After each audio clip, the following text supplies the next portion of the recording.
সশস্ত্র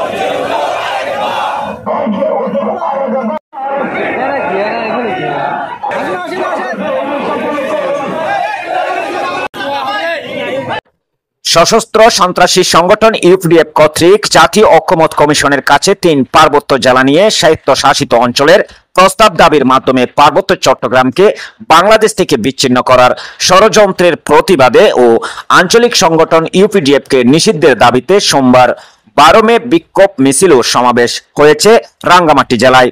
পার্বত্য চট্টগ্রাম ছাত্র পরিষদ রাঙ্গামাটি জেলা শাখার উদ্যোগে এই বিক্ষোভ মিছিল ও সমাবেশ অনুষ্ঠিত হয়।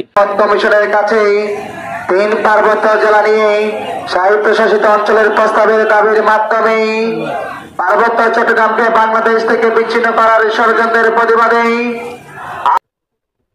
সোমবার সকালে রাঙ্গামাটি পৌরসভার সামনে থেকে বিক্ষোভ মিছিল শুরু হয়ে শহরের প্রধান প্রধান সড়ক প্রদক্ষিণ করে বনরূপায় এসে সমাবেশে মিলিত হয়।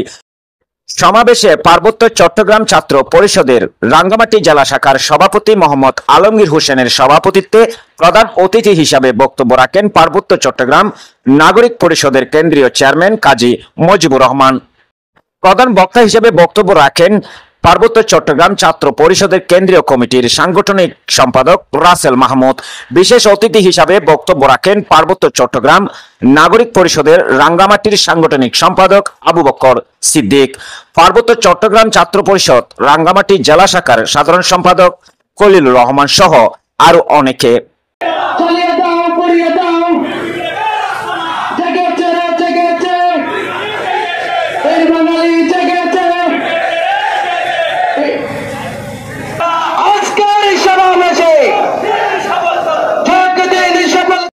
পার্বত্য চট্টগ্রাম ছাত্র পরিষদের সমাবেশে বক্তারা বলেন, বাংলাদেশের পার্বত্য চট্টগ্রামের বর্তমান রাজনৈতিক পরিস্থিতি যে গভীর সংকটের মধ্যে রয়েছে তা আর কোনো অবস্থাতেই অস্বীকার করা সম্ভব নয়। বিশেষত আলী রিয়াজের নেতৃত্বে গঠিত জাতীয় ঐক্যমত্য কমিশন এর সঙ্গে শনিবার 10 মে আঞ্চলিক সংগঠন United Peoples Democratic Front UPDF এর আলোচনার পর পুরো পরিস্থিতি আরো উদ্বেগজনক হয়ে উঠেছে। সমাবেশে বক্তারা দেশের অখণ্ডতা পার্বত্য চট্টগ্রামকে রক্ষায় সশস্ত্র সন্ত্রাসী সংগঠন ইউপিডিএফকে অবিলম্বে নিষিদ্ধ করা ও ইউপিডিএফ এর অবৈধ অস্ত্রধারীদের আইনের আওতায় আনার দাবি জানান। সন্ত্রাসী সংগঠন ইউপিডিএফকে নিষিদ্ধ করা না হলে পার্বত্য জেলার শান্তিকামী মানুষকে নিয়ে পুরো পার্বত্য চট্টগ্রামকে অচল করে দেওয়ার কথাও বলেন তারা।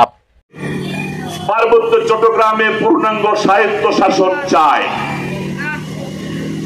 এর প্রতিবাদে আজকের এই বিশাল রাঙ্গামাটির সর্বস্তরের জনসাধারণ, ব্যবসায়ী, বুদ্ধিজীবী, পেশাজীবী, ডাক্তার, ইঞ্জিনিয়ার, সাংবাদিক, ছাত্র জনতা, শ্রমজীবী মানুষ, পার্বত্য চট্টগ্রাম ছাত্র পরিষদ, পার্বত্য চট্টগ্রাম নাগরিক পরিষদ, সর্বস্তরের জনতা সমবেত হয়েছে। এই জিহাদ আজকে 52 বছর 54 বছর পর্যন্ত আমরা কিন্তু করতেছি। আমাদের ইতিহাস অত্যন্ত সমৃদ্ধ। আমরা ব্রিটিশের বিরুদ্ধে যুদ্ধ করেছিলাম বৈষম্যের কারণে। 40,000 আলেম জীবন দিয়েছিল ব্রিটিশ বিরোধী আন্দোলনে, কিন্তু বৈষম্যের কারণে। ইতিহাসেও পরবর্তী সময়ে ব্রিটিশ বিরোধী আন্দোলনে যে 40,000 আলেম শহীদ হয়েছে তাদের নাম ইতিহাসে পাওয়া যায় না। ইতিহাসকে ভিন্ন খাতে প্রবাহিত করে মহাত্মা গান্ধী, নেতাজি সুভাষচন্দ্র বসু, মাস্টারদা সূর্য সেন, প্রীতিলতা ওয়াদ্দেদার, ক্ষুদিরামদের কথা ব্রিটিশ বিরোধী আন্দোলনে পাওয়া যায়। 40,000 আলেমের কথা ইতিহাসে লিপিবদ্ধ করা হয় নাই। আরেক খুনিকে উৎসাহিত দান করছেন সার্কেল চিফ ব্যারিস্টার দেবাশিস। তারা এখন কোথায়?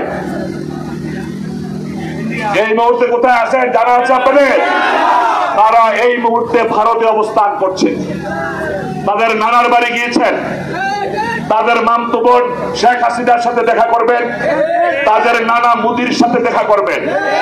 এটা মজা করার জন্য বললাম, ঘটনা কিন্তু খুব খারাপ। এই পার্বত্য চট্টগ্রামকে আলাদা একটা খ্রিস্টান রাষ্ট্র দক্ষিণ সুদান, পূর্ব তিমুরের মতো করার জন্য খ্রিস্টানাইজেশনের কাজ চলছে। এটার সম্পূর্ণ টাকা পয়সা আর্থিক যোগান দিচ্ছে ইসরায়েলের মুসাদ, ভারতের র, আমেরিকার সিআই।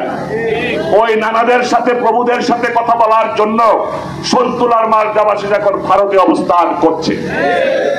ইনফরমেশন গুলো জানাইয়া দিয়ে গেলাম।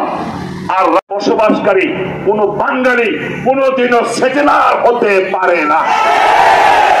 সেটেলার আপনারা, যাদের বাপ দাদার ভিটে বাড়ি এই 56,000 বর্গ মাইলে আজ থেকে 100 বছর আগে ছিল না। আপনারা রোহিঙ্গা শরণার্থীদের মতো